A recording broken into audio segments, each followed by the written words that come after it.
Muy buenas noches, queridos hermanos. Una vez más ha llegado este momento en que nos encontramos para estudiar la palabra del Señor. Esta noche nos toca estudiar el libro de Hechos, capítulo 5, del versículo 1 hasta el versículo 11.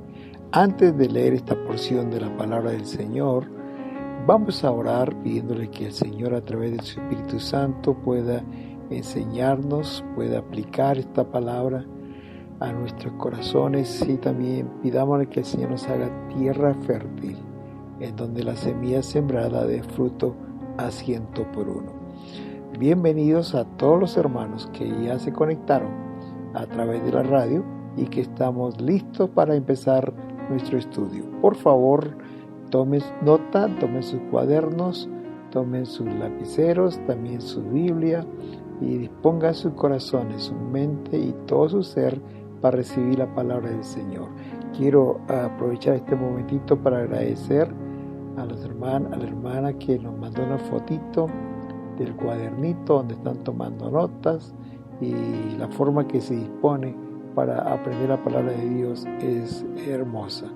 Que Dios le bendiga, hermana, y que le siga llenando del conocimiento del Señor. Vamos a orar. Padre amado, en este día queremos darte las gracias por tu amor. Gracias por tu bondad y por tu misericordia para con nosotros y nuestras familias. Señor, tú has sido fiel, tú has sido bueno. Tú, Señor, nos has dado mucho más de lo que nosotros hemos pedido y hemos esperado de ti. Ahora, mi Señor, que nos disponemos para aprender tu palabra, queremos que tu Espíritu Santo sea hablándonos a cada corazón, enseñando lo que tienes que enseñarnos, Señor, e irnos a poner en práctica aquello que aprendemos cada semana. Gracias, mi Dios, gracias, mi Señor, gracias, Espíritu Santo, por lo que tú harás esta noche entre nosotros. En el nombre de Jesús oramos. Amén. Amén. Como les dije, queridos hermanos, el pasaje se encuentra en Hechos capítulo 5, del versículo 1 hasta el versículo 11. Y dice así la palabra de Dios. Pero cierto hombre llamado Ananías, con Safira su mujer, vendió una heredad, y sustrajo del precio, sabiéndolo también su mujer, y trayendo solo una parte la puso a los pies de los apóstoles.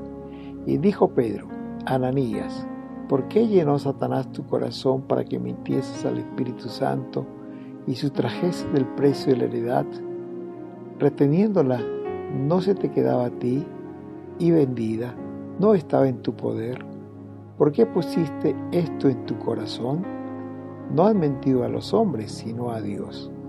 Y al oír Ananías estas palabras, cayó y expiró. Y vino un gran temor sobre todos los que oyeron. Y levantándose, los jóvenes lo envolvieron y sacándolo, lo sepultaron. Pasado un lapso como de 3 horas, sucedió que entró su mujer, no sabiendo lo que había acontecido. Entonces Pedro le dijo: Dime, ¿vendiste en tanto la heredad? Y ella dijo: Sí, en tanto. Y Pedro le dijo: ¿Por qué conveniste en tentar al Espíritu del Señor? He aquí a la puerta los pies de los que han sepultado a tu marido, y te sacarán a ti. Al instante ella cayó a los pies de él y expiró. Y cuando entraron los jóvenes, la hallaron muerta y la sacaron y la sepultaron junto a su marido. Y vino un gran temor sobre toda la iglesia y sobre todos los que oyeron estas cosas. Es muy interesante y muy bueno estudiar la Biblia libro por libro, capítulo por capítulo y versículo por versículo. Porque hay historias pesadas como estas, historias fuertes, que si estamos estudiando sistemáticamente la palabra, no la podemos evadir, no la podemos eludir. Eso nos lleva a estudiar, como dijo Pablo, todo el consejo de Dios. O como el Señor nos mandó en la Gran Comisión, que enseñemos todas las cosas que Él nos mandó. Es decir, tenemos que aprender todo el consejo de Dios. La historia de Ananías y Safira nos muestra por lo menos 2 cosas. La primera cosa que nos muestra esta historia es que aún en los mejores tiempos de la iglesia, como estaba viviendo la iglesia primitiva en los primeros capítulos de Hechos, en donde el Señor se glorificaba de una manera maravillosa, donde Pedro predicó y 3,000 personas se convirtieron y se bautizaron ese mismo día, donde Pedro aprovechó la sanidad de un cojo para predicar el evangelio y 5,000 personas creyeron a la palabra. Cuando Pedro aprovechaba la oportunidad de estar en la cárcel para predicarle a los gobernantes, a los sacerdotes, a los escribas. Cuando el Señor hacía milagros, prodigios, señales. Cuando esto estaba sucediendo en medio de la iglesia, Satanás también estaba trabajando. Él no se quedaba quieto. Él se metía en el corazón de aquellas personas que estaban débiles en la fe para que cometieran hechos pecaminosos, cosas que no estaban bien delante de Dios. Esto nos demuestra que la iglesia no era perfecta, pero Dios se encargaba de purificarla. Dios se encargaba de limpiar el pecado, porque Él desea una iglesia sin mancha, ni arruga, ni cosa semejante. La segunda cosa que me enseña este pasaje de Ananías y Zafira es que la Biblia nos cuenta con transparencia, con honestidad, todo lo que pasó. Porque, hermanos queridos, podría haberse omitido esta historia y mostrar de esta manera que la iglesia era perfecta. Pero no, hermanos. Esta historia está aquí para mostrar que también habían cristianos imperfectos, que también Satanás estaba metiendo el pecado en la iglesia. Porque cuando Pedro le llamó la atención a Ananías, le dijo: ¿por qué llenó Satanás tu corazón para que mintiese al Espíritu Santo? ¿Por qué diste lugar al diablo? ¿Por qué? Porque eso sucedía.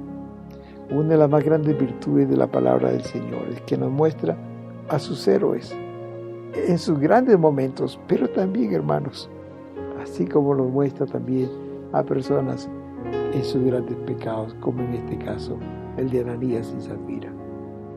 La primera cosa que encontramos es en versículo 1. Dice: cierto hombre llamado Ananías con Zafira, su mujer, vendió una heredad. ¿Cuál serían los pecados de Ananías? Porque vender una heredad no hay problema realmente, ¿no? Pero el primer pecado de Ananías y Zafira, hermanos, fue buscar la alabanza de los hombres. ¿Por qué digo esto, hermanos? Porque era muy común en la iglesia primitiva que para suplir las necesidades de los hermanos, algunos hermanos, algunas personas que tenían propiedades, dice que las vendían y el dinero lo traían a los apóstoles. De modo que la escritura misma dice que no había entre ellos ningún necesitado. Esto lo dice en Hechos capítulo 4. Y en las próximas semanas estudiaremos esto. Dice el versículo 34 y 35: así que no había entre ellos ningún necesitado, porque todos los que poseían heredades o casas las vendían y traían el precio de lo vendido y lo ponían a los pies de los apóstoles, y se repartía a cada uno según su necesidad.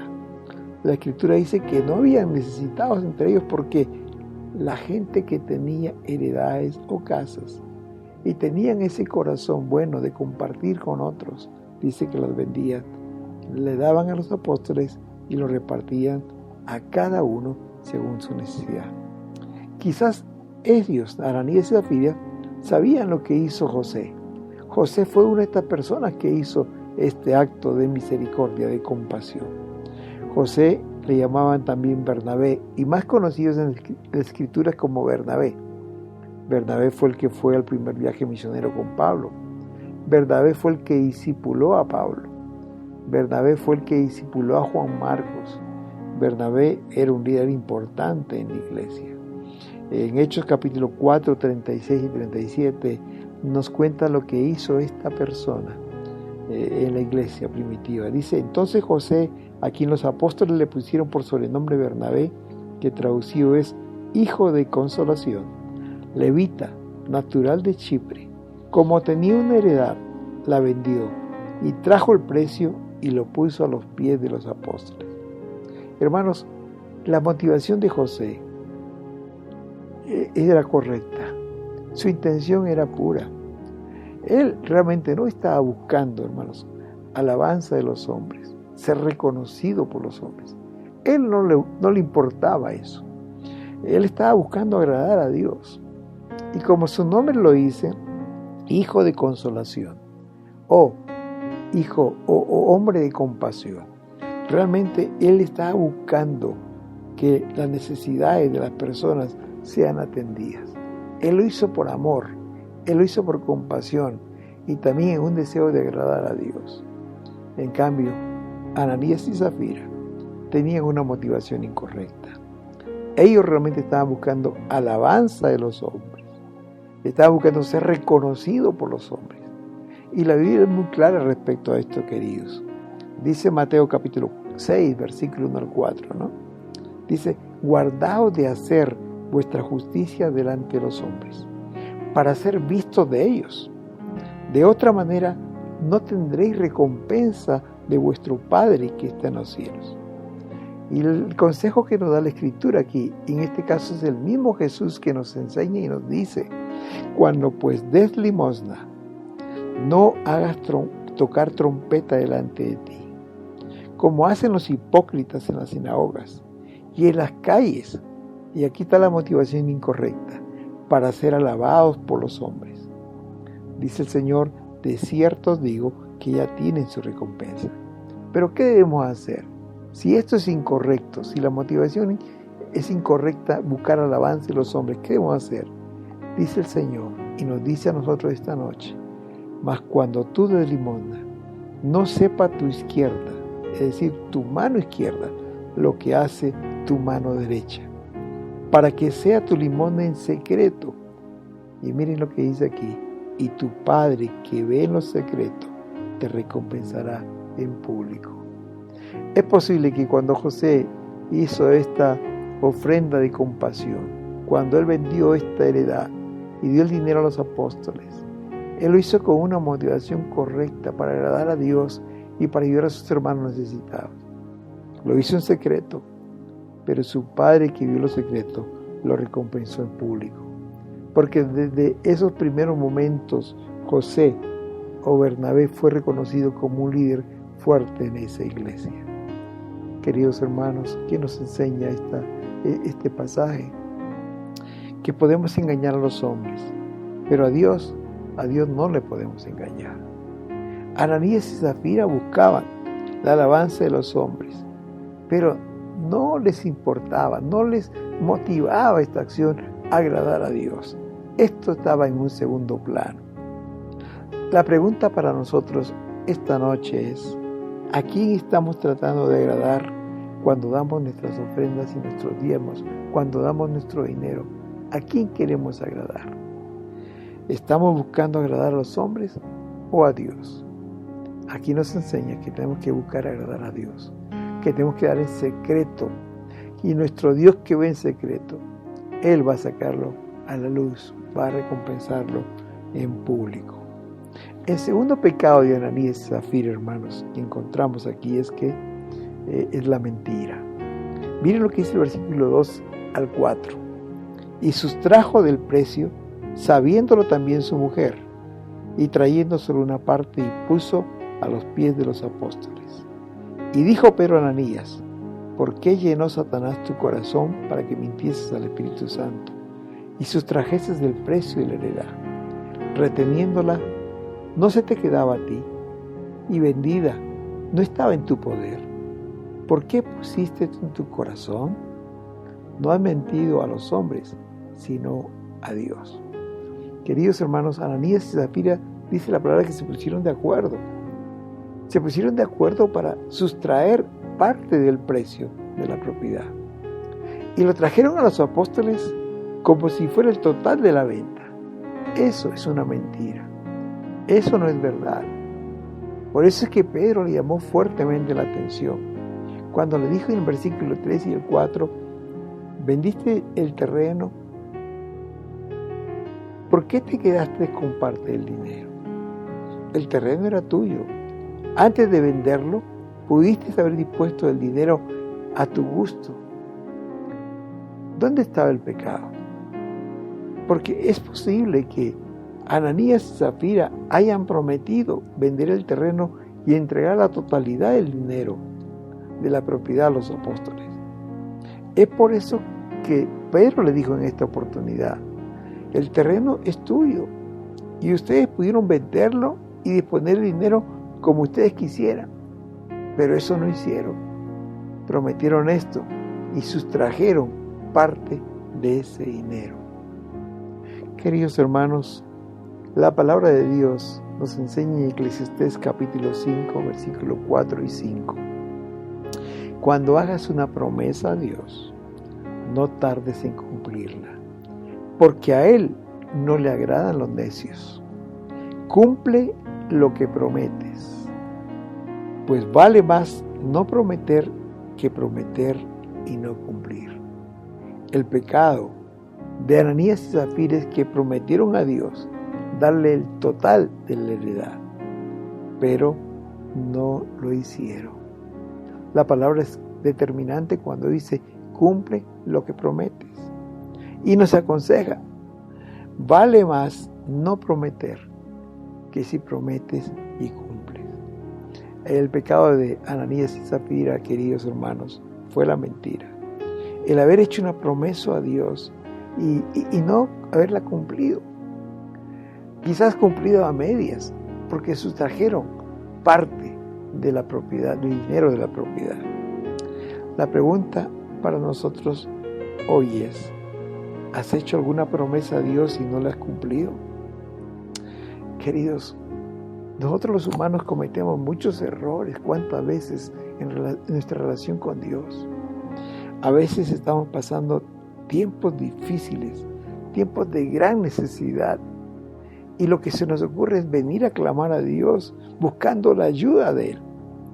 Y eso no es malo, pero lo que pasa y lo malo es que a veces en ese momento de desesperación prometemos cosas a Dios que luego que Dios nos bendice, luego Dios nos promete, nos olvidamos de Él. Y eso sí es un pecado. Estamos dando lo que le corresponde a Dios, hermanos queridos. ¿Es el diezmo el 10% de nuestros ingresos o es el 5% del 4%? Hermanos, debemos orar para que el Señor nos dé un espíritu de fidelidad y aquello que prometemos al Señor lo cumplamos, y que cumplamos también lo que debemos darle al Señor. Se lo demos con alegría, con gozo, y lo que debemos darle. No menos, porque el Señor lo ve, el Señor lo sabe. Es importante esta palabra que dice aquí Pedro a Ananías: no has mentido a los hombres, sino a Dios. Los hombres no vemos esto, pero Dios sí lo ve. Dios sabe lo que tú has prometido. Dios sabe cuánto ganas y cuál es el 10% del diezmo para el Señor. Y no podemos quitarle. Por eso que el profeta Malaquías en el capítulo 3 dice que ha robado a Dios. Y la gente le decía: ¿en qué le hemos robado a Dios? Y Malaquías le dice: en vuestros diezmos y ofrendas. Y ahí le dice: traed los diezmos al alfolí, y hay alimento en mi casa. Probadme ahora en esto. ¿En qué en esto? En los diezmos. Si no, os abriré las ventanas de los cielos y derramaré bendiciones sobre vosotros hasta que sobreabunde. Que seamos fieles al Señor y que cumplamos lo que prometemos y que le demos al Señor lo que a Él le pertenece. En tercer lugar, hermanos, vienen las consecuencias del pecado. Dice del versículo 5 al 10 lo siguiente: al oír Ananías estas palabras, cayó y expiró, quedó muerto ahí. Y vino un gran temor sobre todos los que lo oyeron. Y levantándose los jóvenes, lo envolvieron y sacándolo, lo sepultaron. Lo llevaron a sepultar en ese mismo momento. Pasado un lapso de 3 horas, no había pasado mucho tiempo, dice la palabra, sucedió que entró su mujer, Zafira, no sabiendo ella, no se había enterado lo que había acontecido. Dice el versículo 8, entonces Pedro le dijo: dime, ¿vendiste en tanto la heredad? Y ella dijo: sí. Y otra vez volvió a mentir. porque se había puesto de acuerdo con Ananías de mentir. Y entonces Pedro le dijo: ¿por qué conveniste intentar al Espíritu del Señor? He aquí, a la puerta, los pies de los que han sepultado a tu marido.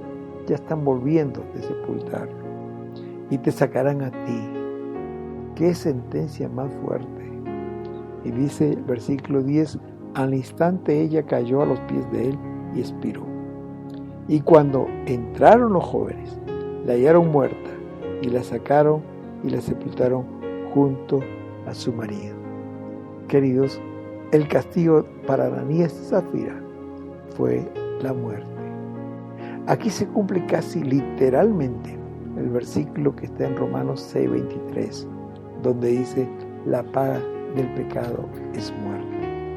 Y aunque aquí se refiere a la muerte espiritual, al alejamiento de Dios, en este caso de Ananías y Zafira, en este evento ahí en la iglesia primitiva, fue literal. Ellos pecaron y como recompensa de ese pecado, como consecuencia de ese pecado, recibieron la muerte. Queridos hermanos, este pasaje nos enseña acerca de la santidad de Dios y las consecuencias del pecado. Tenemos un Dios santo, 3 veces santo, dice la palabra. Y Él lo que más quiere de su iglesia es que sea una iglesia sin mancha, ni arruga, ni cosa semejante.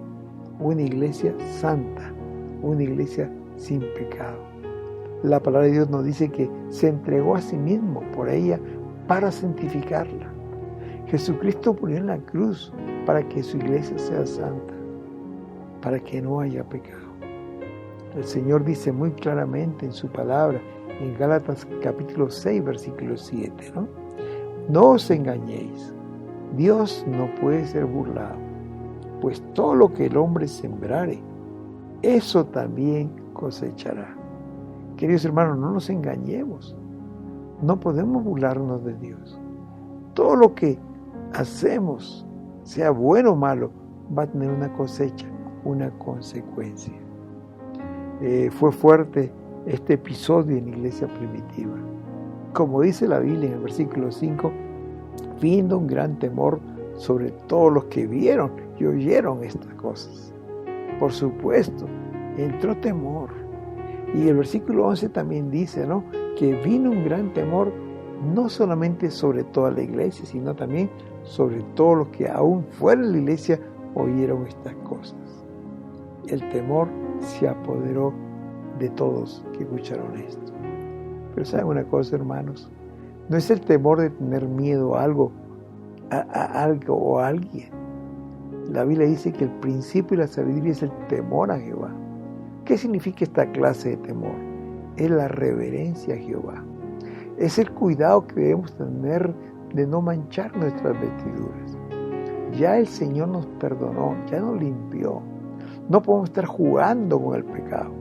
No podemos estar jugando con fuego, hermanos, porque en algún momento este fuego, este pecado nos va a alcanzar, este fuego nos va a quemar. Por eso dice la palabra del Señor que esto sirvió para purificar la iglesia. No solamente sacó el pecado de la iglesia, sino que fue una advertencia al resto de no hacer estas cosas. Esta historia de Ananías y Zafira, hermanos, como dije, podía haber sido omitida de aquí de la Biblia, pero con toda transparencia nos la cuenta para nuestro beneficio. ¿Qué nos enseña esta historia? Para resumir, en primer lugar, hermanos, que cuando demos con una actitud correcta, no para ser visto por los hombres, hermanos, no para ser alabados por ellos. Debemos dar para agradar a Dios. Debemos dar agradecidos a Dios. Debemos dar con alegría a Dios. Debemos darlo como para el Señor y no como para los hombres. Hermanos, la Biblia nos exhorta que demos en secreto, que no sepa nuestra mano derecha lo que hace la izquierda. Y nuestro Padre que ve en los secretos dice, te recompensará en público. En segundo lugar, esta historia nos enseña que la mentira, cualquiera que ésta sea, es pecado contra Dios. No hay mentiritas blancas, no hay mentiritas grandes o mentiras pequeñas. La mentira es pecado delante de Dios. Y miren, hermanos, las consecuencias de esta mentira, lo que pasó con esta pareja por mentir a Dios. En tercer lugar, también aprendemos que no debemos prometer a Dios y no cumplir lo que prometemos. Mejor es no prometer y hacerlo que prometer y no hacerlo. Hermanos, cuidado con nuestras promesas a Dios. Y si lo hacemos, cumplamos. Y no prometamos algo que no vamos a cumplir a Dios, porque Dios toma en cuenta lo que estamos haciendo. En cuarto lugar, el título de este tema es: podemos engañar a los hombres, pero no a Dios. El hombre ve lo que está afuera, Dios ve el corazón. Dios ve no solamente lo que damos, la cantidad, Dios ve la actitud con la cual damos. Dios ve la alegría, Dios ve el sacrificio con el que damos. Y eso es de grande estima delante de Dios. Eso Dios lo recompensa. Eso Dios lo bendice. Y Dios multiplica mucho más allá de lo que damos. Y finalmente, queridos, hay consecuencias terribles del pecado. El pecado nunca paga bien. El pecado siempre paga mal. Y el pecado, dice la Biblia, nos alcanzará. No podemos jugar. Como dice la palabra del Señor, no debemos engañarnos a nosotros mismos. Dios no puede ser burlado. Todo lo que el hombre siembra, eso también cosechará. Damos gracias a Dios por su palabra en esta noche. Es una palabra de exhortación. Pero así como hay palabra de consuelo, así como hay palabra de consejo, así como hay palabra de promesa, también hay palabra de exhortación, palabra de advertencia. Y esta es una de ellas. Lo que el Señor quiere es que su iglesia sea purificada, que su iglesia cada día sea más santa, que sea más comprometida con el Señor, que ande en sus caminos obedeciendo sus mandamientos. Cuando esto hay bendición, hay vida eterna, hay paz en el corazón, hay gozo, hay armonía, hay todas las bendiciones que el Señor quiere derramar sobre cada uno de nosotros, nuestras familias y también la iglesia. Que el Señor les bendiga. Oramos de orar. Me gustaría recordarles a los líderes que este viernes a las 8 de la noche nos estaremos reuniendo para estudiar temas de liderazgo que nos hagan mejores para servir al Señor. Les invito, por favor. Y el día domingo a las 10 de la mañana estaremos en el culto de adoración. Unámonos con la familia, pasemos la voz a nuestros amigos, familiares, demos la dirección de la radio para que ellos también puedan conectarse y ser bendecidos. No olvides sus ofrendas, sus diezmos al Señor, a la cuenta que está en el grupo de WhatsApp de la iglesia. Y que el Señor te bendiga, querido hermano. Si nos esforzamos en obedecer a Dios, cumplir sus mandamientos, andar en su presencia, la bendición de Dios viene sobre nosotros. Y que el Señor te bendiga y te guarde. Que tengas un buen descanso esta noche. Oremos. Padre amado, te damos las gracias por tu palabra. Tú dijiste que toda la Escritura es inspirada por Dios y es útil para enseñar, es útil para redarguir, pero también es útil para corregir. Es útil para instruir al hombre o mujer de Dios a fin de que sea perfecto. Y te damos las gracias por la palabra que nos has dado esta noche, Señor. He sido alimentado por tu palabra. He sido exhortado por tu palabra, Señor. Y ayúdame a ponerla en práctica, a vivirla y a agradarte a ti, solamente a ti, Señor. Gracias, Padre, por lo que nos has enseñado esta noche. Oramos por la iglesia, oramos por cada uno de los niños, jóvenes, adultos, ancianos. Que tu bendición sea sobre tu pueblo. En el nombre de Jesús. Amén. Querido, que el Señor te bendiga, que el Señor te guarde, que el Señor haga resplandecer su rostro sobre ti y ponga en ti paz. Amén.